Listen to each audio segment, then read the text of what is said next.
नमस्कार, मी श्रीरंग चव्हाण पुन्हा आपल्या सर्वांचे श्रीरंग चव्हाण या यूट्यूब चॅनलवर स्वागत करतो।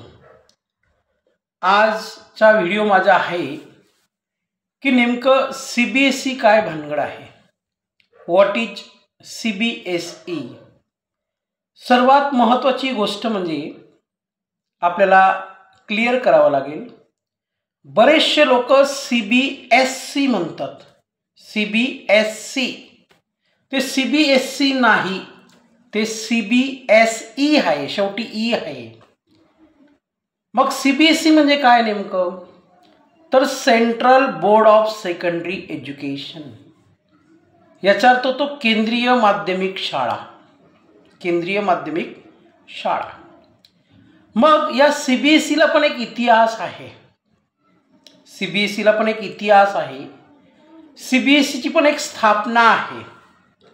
इतर शैक्षणिक बोर्ड जसे आपला आपला अभ्यासक्रम घेतात किंवा अभ्यासक्रम तयार करतात, त्याचप्रमाणे CBSE बोर्ड देखील आपला एक अभ्यासक्रम तयार करत असते। दुसरी गोष्ट म्हणजे आपल्या महाराष्ट्रामध्ये स्टेट बोर्ड आहे, या स्टेट बोर्डला SSC म्हणतात, याचा फुल form secondary school of certificate. मग राज्यामध्ये जर एखादा अभ्यासक्रम राबवायचा असेल तर त्या अभ्यासक्रमाची रूपरेखा किंवा तो अभ्यासक्रम तयार करणे हे त्या त्या राज्याचं काम असतं। मग राज्याचा जो काही सिलेबस असतो, जो काही अभ्यासक्रम असतो, आता आपल्या महाराष्ट्राचा जो अभ्यासक्रम आहे राज्याचा स्टेट बोर्डचा, तो स्टेट बोर्डचा सिलेबस राज्य तयार करतं, पण कुणाच्या अंतर्गत तो सिलेबस तयार केला जातो, SCERT, लक्षात घ्या, SCERT, state council research training education, SCERT। आणि CBSEचा जो अभ्यासक्रम असतो, CBSEच्या मदतीने NCERT CBSEचा अभ्यासक्रम तयार करत असते। मग आता NCERT म्हणजे काय, national counselling educational research training. या ठिकाणी मी स्टेट बोर्ड आणि CBSE या दोघं विषयांविषयी चर्चा करत आहे।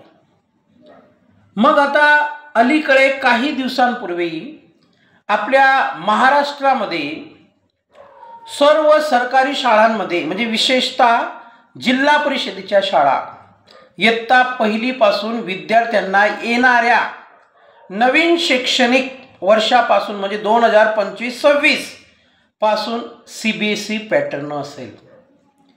मग आता या CBSE पॅटर्नच्या अभ्यासाविषयी सोशल मीडियावर, व्हॉट्सअपवर, फेसबुकच्या माध्यमातून अनेक लोकांनी चर्चा केली, अनेक लोकांनी आपापली मते व्यक्त केली। मग त्यांनी मतं व्यक्त केली, मग ते चुकीचे आहेत का, जे मत व्यक्त करणार नाहीत ते चुकीचे आहेत का, नाही। प्रत्येकाला एखाद्या विषयावर बोलण्याचा, प्रत्येकाला एखाद्या विषयावर आपलं मत व्यक्त करण्याचा अधिकार आहे। मग आता बऱ्याच पालकांच्या, लोकांच्या, सर्वसामान्य लोकांच्या मनात अनेक प्रश्न आहेत की which is the best board, SSC और CBSE। आता SSC बोर्ड जे आहे त्याचं आपलं स्वतःचं एक अस्तित्व आहे, त्याचं स्वतःचं एक महत्त्व आहे, त्याचप्रमाणे CBSEचं देखील एक स्वतःचं अस्तित्व आहे। तर मी काय म्हटलं की स्टेट बोर्ड जे असतं, स्टेट बोर्डचा जो अभ्यासक्रम असतो तो स्टेट लेवल म्हणजे त्या राज्यामध्ये त्याची निर्मिती केली जाते, त्याच राज्यामध्ये अभ्यासक्रम तयार केला जातो, शिक्षकांना ट्रेनिंग दिली जाते, प्रत्येक विषयावर संशोधन केलं जातं, नंतर तो अभ्यासक्रम किंवा ती पाठ्यपुस्तके त्या शाळांमध्ये अप्लाय होतात, म्हणजे प्रत्यक्षात त्याचं उपयोजन केलं जातं। मग आता बऱ्याच पालकांना किंवा शिक्षकांचं किंवा इतर सर्व लोकांचं असं म्हणणं आहे की आता CBSE पॅटर्न आलं इयत्ता पहिलीपासून, मग आम्ही कसं शिकवावं, कशी सुरुवात करावी, ज्या ज्यांनी हा CBSE अभ्यासक्रम जे लागू करणार आहेत ऑलरेडी त्यांच्याकडे प्लॅनिंग आहे हा सिलेबस कसा राबवायचा. आता आपण ऐकलं पहिल्या टप्प्यामध्ये, नंतर दुसऱ्या टप्प्यामध्ये, नंतर तिसऱ्या टप्प्यामध्ये क्रमाक्रमाने 10वी पर्यंत किंवा 12वी पर्यंत हा अभ्यासक्रम आपण घेऊन जाणार. मग माझी एक विनंती आहे सर्वसामान्य पालकांना, शिक्षकांना किंवा शिक्षण क्षेत्रात जे जे काम करतात, CBSEचा जास्त बाहू करण्याचं कारण नाही, आपल्याला कुणालाही घाबरण्याचं कारण नाही. मला एक सांगा, मी आता CBSE विषयी सुद्धा बोलणार आहे, SSC म्हणजे स्टेट बोर्ड विषयी सुद्धा बोलणार आहे. दोघं बोर्डांविषयी मी माहिती देणार आहे. आणि शेवटचे एक वाक्य की दोघं बोर्डांमध्ये कोणतं बोर्ड निवडावं हे पण सांगणार आहे. त्यामुळे हा व्हिडिओ पूर्ण बघा. लक्षात घ्या, मी हे म्हणत होतो की स्टेट बोर्डमध्ये जे विद्यार्थी शिकतात, भले ते मराठी शाळेत शिकत असतील किंवा स्टेट बोर्डचा अभ्यास करत असतील, त्यांनी CBSEचा अभ्यास केला नाही, पण डायरेक्टली इनडायरेक्टली त्यांना CBSE माहीत आहे की नाही. म्हणजे माझ्या काकाचा मुलगा CBSE स्कूलमध्ये शिकतो, माझी काकू CBSE स्कूलमध्ये शिकवायला जाते, माझे काका त्या गावात त्या शाळेत शिक्षक आहेत, पण त्यांचा मुलगा शहराच्या या CBSE स्कूलमध्ये टाकलेला आहे, त्याची ॲडमिशन घेतलेली आहे. मग एक शिक्षक म्हणून, एक पालक म्हणून, जरी त्यांना CBSEचा अनुभव नसेल, पण मुलगा जर CBSE शाळेत त्या ठिकाणी शिकत असेल तर कमीत कमी पुस्तकं तर पाहिली असतील, धडे कसे असतात, गणिताची चॅप्टर्स कसे असतात, सायन्समध्ये काय सिलेबस असतो, बरोबर आहे की नाही. मग तसाच सिलेबस राहणार आहे, आपल्याला चिंता करण्याची गरज नाही. हे एक अपडेट आहे, हे एक इन्व्हेन्शन आहे, हे संशोधन आहे, हे सायन्स आहे. जसं आपल्याकडे सुरुवातीला साधा मोबाईल होता, आता अँड्रॉइड मोबाईल आहे, बरोबर आहे की नाही. आपण जिल्हा परिषद शाळेमध्ये जेव्हा शिकलो तर गुरुजी यायचे, पाठ्यपुस्तकं होती, राईट, फळा होता, खडू होता. आता प्रत्येक जिल्हा परिषद शाळेमध्ये जवळजवळ स्मार्ट क्लासेस आहेत. काही लोकांनी लोकसहभागातून त्यांना म्हणजे मिळवून दिलं ते, काही शिक्षकांनी स्वतःहून खिशातून पैसे टाकले.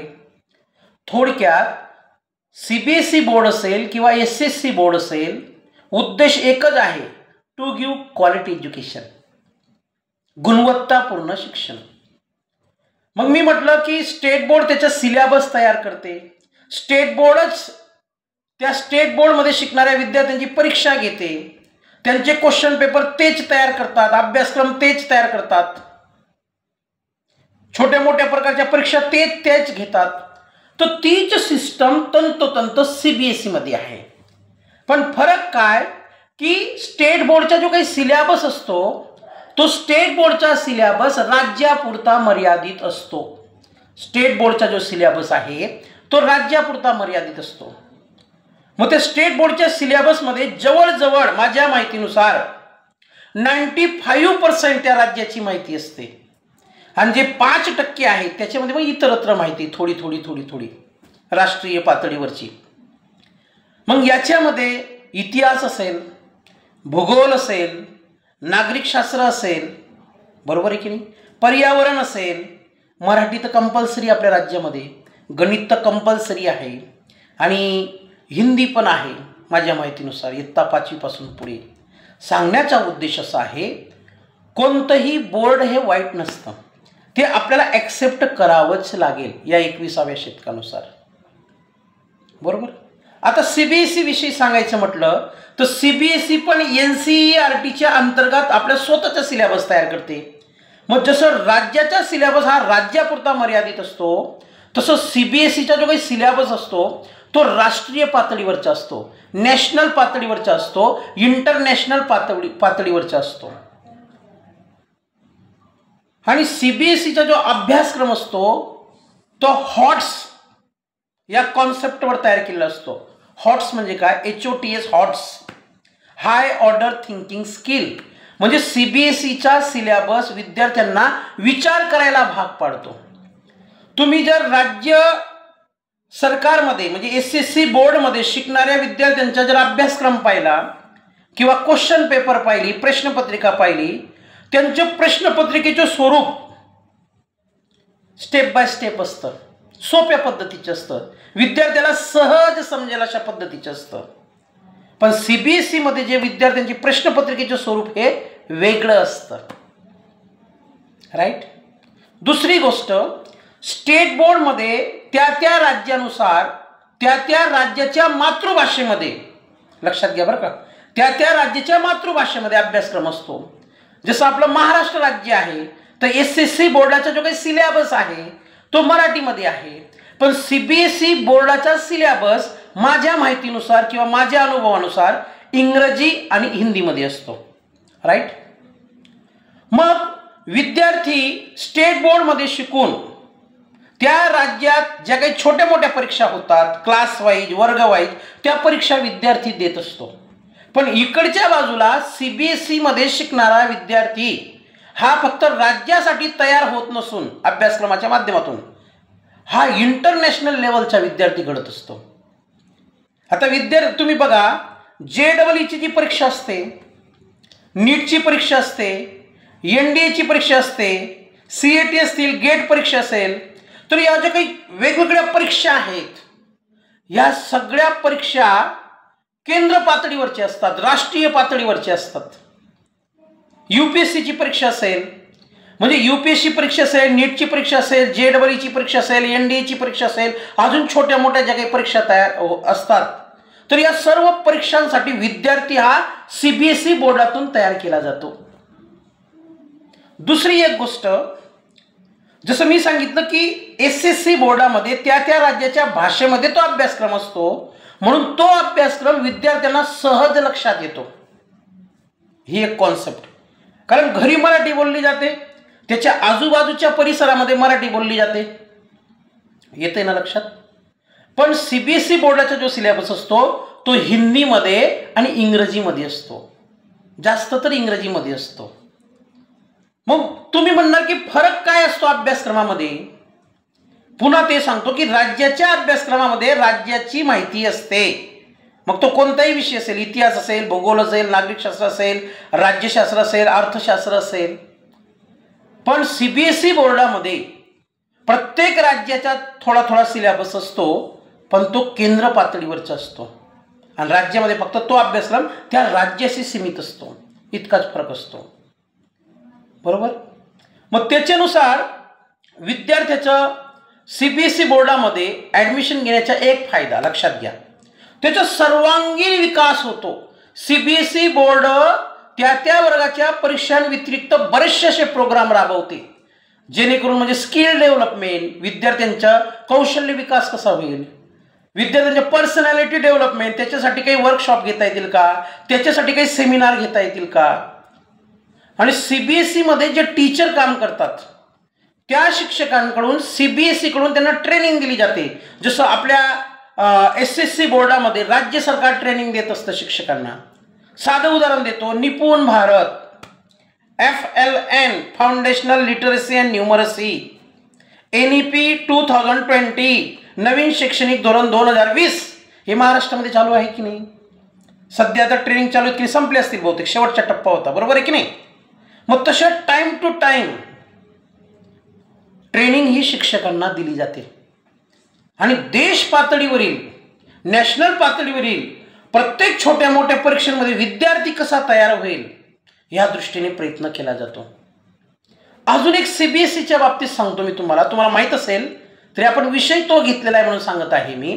CBSEच्या बाबतीत एक गोष्ट सांगतो, आपण म्हणतो ना जवाहर नवोदय विद्यालय, बरोबर, हा CBSEचा पार्ट आहे. केंद्रीय विद्यालय हा CBSEचा पार्ट आहे. तुम्ही बघा, जवाहर नवोदय विद्यालयाचा अभ्यासक्रम आणि CBSE बोर्डाने तयार केलेला अभ्यासक्रम एकच असतो.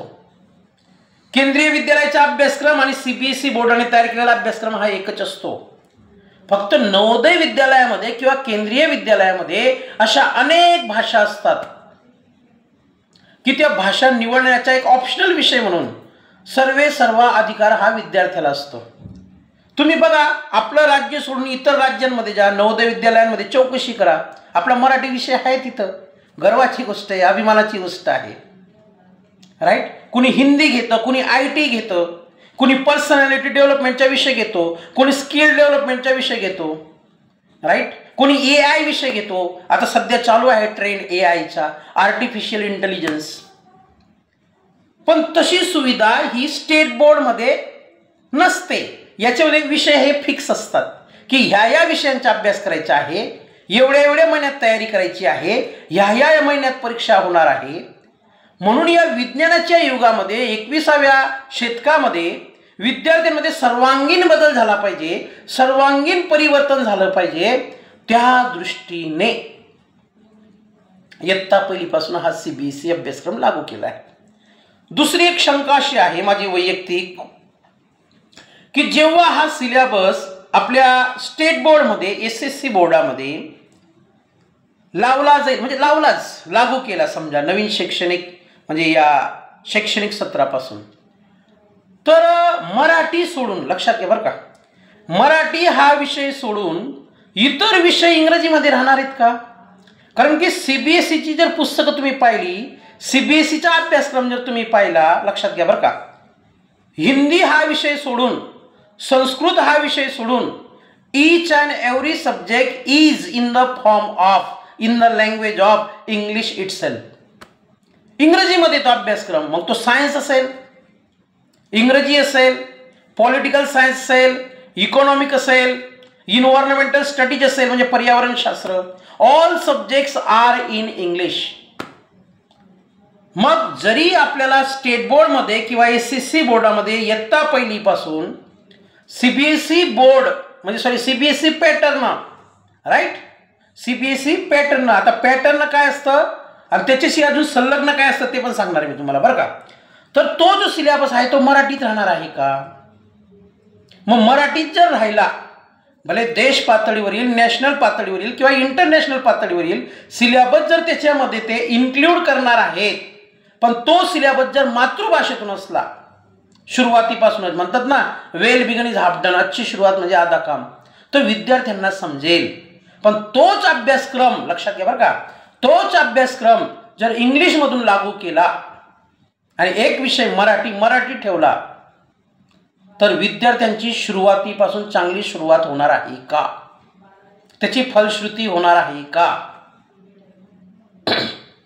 लक्षात घ्या. खूप असे विषय आहेत की जे आपण चर्चा करू शकतो. दुसरी अलीकडे अशी एक समस्या आहे SSC बोर्डामध्ये किंवा स्टेट बोर्डामध्ये, माझं वैयक्तिक निरीक्षण आहे, लक्षात घ्या बरं का, इयत्ता पहिलीपासून तर 10वी पर्यंत अजून हजारो विद्यार्थी असे आहेत, मी जवळून पाहिलेला आहे, स्वतः अनुभव घेतलेला आहे, experience is a good teacher, स्वतः अनुभव घेतलेला आहे. लक्षात घ्या बरं का, की त्या मुलांना मराठी वाचता येत नाही. हिंदी वाचणे आणि इंग्रजी वाचणे कोसोदूर आहे, मराठी वाचता येत नाही, मराठी व्यवस्थित लिहिता येत नाही, अक्षर व्यवस्थित नाही.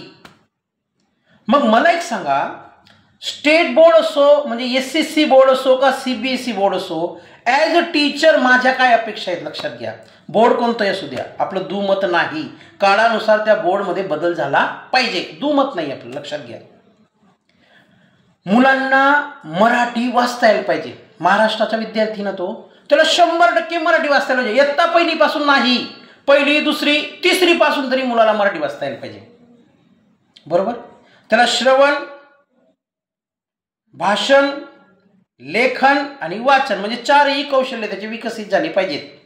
त्यासाठी FLN काम करत आहे, फाउंडेशनल लिटरसी अँड न्यूमरसी, म्हणजे हिंदी मराठी वाचन आणि गणिताच्या बेसिक क्रिया त्याला यायला पाहिजे, बरोबर. म्हणजे आपण जर CBSE आणत असो किंवा CBSE पुढे अजून एक ब्रांच आहे बघा, ICSE, Indian certificate secondary education, आणि CBSE माध्यमाच्या किंवा CBSE बोर्डाच्या शाळा ऑल ओव्हर इंडिया आहेत, ऑल ओव्हर इंडिया नव्हे, परदेशात आहेत. मग मराठी माध्यमामध्ये या संकल्पना जर क्लिअर असल्या तर उपयोग नाही. तर CBSE पॅटर्न असो का त्याच्या पुढचा पॅटर्न असो, आणून उपयोग नाही ना. मुलांना CAT कॅटच का म्हणतात, काट का म्हणत नाही माहित नाही मुलांना. MAT मॅटच का म्हणतात, माट का म्हणत नाही. बरं, MAT मॅट तर BR बॅर का बरं म्हणत नाही, CR कॅर का बरं म्हणत नाही. MARC मार्च जागी मॅर्च का म्हणत नाही? म्हणजे बेसिक कॉन्सेप्ट जोपर्यंत क्लिअर होत नाही, मग ते इंग्रजीचे असो, मराठीचे असो, गणिताचे असो का कोणताही असो, क्वालिटी एज्युकेशन. मग क्वालिटी एज्युकेशन आपण स्टेट बोर्डमधून सुद्धा देऊ शकतो, SSC बोर्डामधून, काय अडचण आहे? कोणत्याही माध्यमातून देऊ शकतो, कोणत्याही बोर्डातून देऊ शकतो, पण बेसिक कॉन्सेप्ट क्लिअर असल्या पाहिजेत. अजून एक गोष्ट सांगतो हा, तुम्ही जर आता इयत्ता पहिली हा विचार थोडा बाजूला ठेवा. तुम्ही जर स्टेट बोर्डचं इयत्ता 5वी ते 10वीचं कोणतंही पुस्तक घ्या, कोणतंही, फक्त मराठी भाषा सोडून कोणतंही पुस्तक घ्या, आणि CBSE स्कूलचं कोणतंही पुस्तक घ्या, 99% सिलेबस हा सेम टू सेम असतो. लक्षात घ्या, for your kind information, 99% syllabus हा सेम टू सेम असतो. कसं? समजा मराठी माध्यमामध्ये एखादं चॅप्टरचं नाव जर प्रकाश संश्लेषण असेल, तर तेच CBSE माध्यमामध्ये त्याला फोटोसिंथेसिस म्हणतात. तीच माहिती इकडे ट्रान्सलेट केलेली असते, फक्त थोडीफार कमी जास्त माहिती असू शकतो. समजा मराठी माध्यमाच्या पुस्तकात प्रकाश संश्लेषण ही कॉन्सेप्ट 2 पानांची आहे, तर CBSE मध्ये 4 पानांची. That's all. समजा स्टेट बोर्डमध्ये एखादी कॉन्सेप्ट आहे जैवविविधता, तर CBSE बोर्डामध्ये बायोडायव्हर्सिटी येते. तुमच्या लक्षात? इकडे स्टेट बोर्डामध्ये वातावरण नावाचं एक प्रकरण आहे, इकडे ॲटमॉस्फिअर काय आहे त्याच्यात. मला एक सांगा, गणिताच्यात पण तसंच आहे. मराठीमध्ये बेरीज, वजाबाकी, गुणाकार, भागाकार जो आहे तो CBSE मध्ये वेगळा आहे असं वाटतं का तुम्हाला? नाही, सेम टू सेम, कमी जास्त इन्फॉर्मेशन असते. मग समजा सिलेबस जरी सेम टू सेम असला, तर आपल्या SSC बोर्डामध्ये किंवा स्टेट बोर्डामध्ये काही मोजके प्रश्न दिलेले असतात धडा संपल्यानंतर, आणि CBSE मध्ये असे हजारो वेगवेगळ्या पद्धतीचे, म्हणजे हॉट्स म्हटलं मी तुम्हाला, हाय ऑर्डर थिंकिंग स्किल, म्हणजे विद्यार्थ्यांच्या बुद्धीला कस लागेल अशा प्रकारच्या प्रश्न, म्हणजे अशा प्रकारचे प्रश्नावली तिथं तयार केलेली असते. आपल्या स्टेट बोर्डमध्ये SSC मध्ये रिकामे जागे आहेत की नाही? इकडे फिल इन द ब्लँक्स आहे ना CBSE मध्ये. इकडे जोड्या लावा आहे की नाही? तिकडे मॅच द फॉलोइंग आहे ना. इकडे चूक की बरोबर आहे की नाही? तिकडे ट्रू और फॉल्स आहेत ना. अजून काय सांगावं? म्हणून सर्व पालकांना, सर्व विद्यार्थ्यांना, सर्व शिक्षकांना माझी कळकळीची विनंती आहे, त्यांना CBSE बोर्डाचा सिलेबस लागू करू द्या किंवा ICSE बोर्डाचा सिलेबस लागू करू द्या. पुन्हा IB बोर्ड इंटरनॅशनल बॅरॅक्युलेट्स ही पण एक संस्था आहे. ही संस्था अभ्यासक्रम राबवते, वेगवेगळ्या संस्थांना अभ्यासक्रम पुरवते, बरोबर. मग कोणताही सिलेबस लावला तर अडचण येणार नाही. अजून एक गोष्ट सांगतो मी, जसं केंद्रीय विद्यालयाला CBSE ची मान्यता असते, लक्षात घ्या. नवोदय विद्यालयाला पण CBSE ची मान्यता असते. आणि जसं SSC बोर्डला किंवा स्टेट बोर्डला UDAS असतो, काय असतो? UDAS. तसं CBSE बोर्डाच्या अंतर्गत ज्या शाळांना मान्यता दिलेली आहे त्या शाळांना ॲफिलिएशन नंबर असतो. बघा, लक्षात घ्या. तुमच्या मुलांना जर तुम्ही कोणत्या CBSE शाळेमध्ये टाकलेलं असेल, त्या शाळेच्या पाटी लावलेली असते शाळेच्या नावाची, अमुक अमुक इंटरनॅशनल स्कूल, अमुक अमुक पब्लिक स्कूल.